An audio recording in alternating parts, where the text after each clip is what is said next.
Eh bien voilà, dernier bricolage que je viens de faire pratiquement exclusivement avec des pièces de récupération.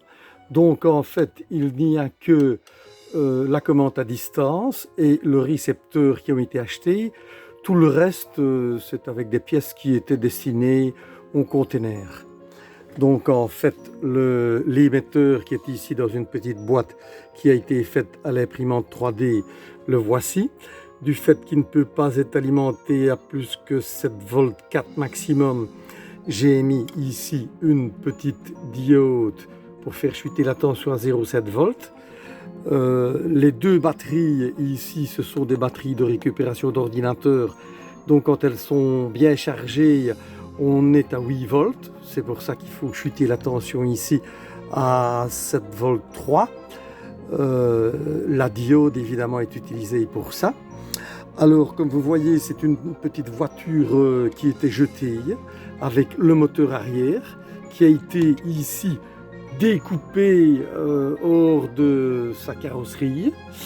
Et puis alors ici nous avons le moteur avant qui sert pour commander la direction. Les batteries ont été installées dans une boîte de tic-tac, donc les chics, les bonbons tic-tac. Et alors ensuite ici, ce sont des morceaux de fer que j'ai soudés, du fer de Suède, que des personnes m'ont donné. C'est de la récupération aussi, qui m'a permis de faire le pare-choc. Et ici, la plaque, ici, c'est aussi de la plaque de 3 mm de récupération qui vient du magasin Super Plastique à Seraing, où tout le monde peut aller chercher les déchets. Donc voilà, tout est en réalité de la récupération. Le tout évidemment est mis soit comme ici avec des vis pour tenir la partie ici du moteur avant qui pilote les roues gauche-droite. Ici à l'arrière, voyez que j'ai mis des vis aussi pour soutenir le moteur, évidemment, marche avant, marche arrière. Et sinon, le reste a pratiquement été collé exclusivement, comme vous voyez le pare-choc ici, avec de la colle à chaud.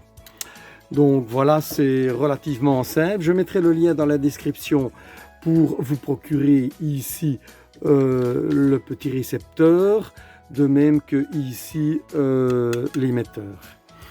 Voilà, un bricolage facile à faire, vraiment rien de difficile. Voilà, il suffit de raccorder. Ici, vous voyez, vous avez 4 fils qui sortent, moteur plus, moteur moins de chaque côté. Il y en a un qui commente le moteur arrière pour marche avant, marche arrière, et un qui commente le moteur avant pour gauche et droite. Donc c'est vraiment tout simple. Voilà, il ne reste plus qu'à faire l'essai, on va voir ça. Et à vos outils. À bientôt pour une prochaine vidéo.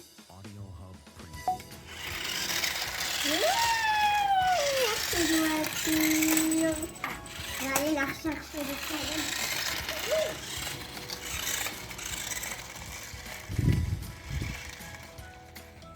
Ramène-la un peu ici. Je vais faire un gros plan dessus. Stop!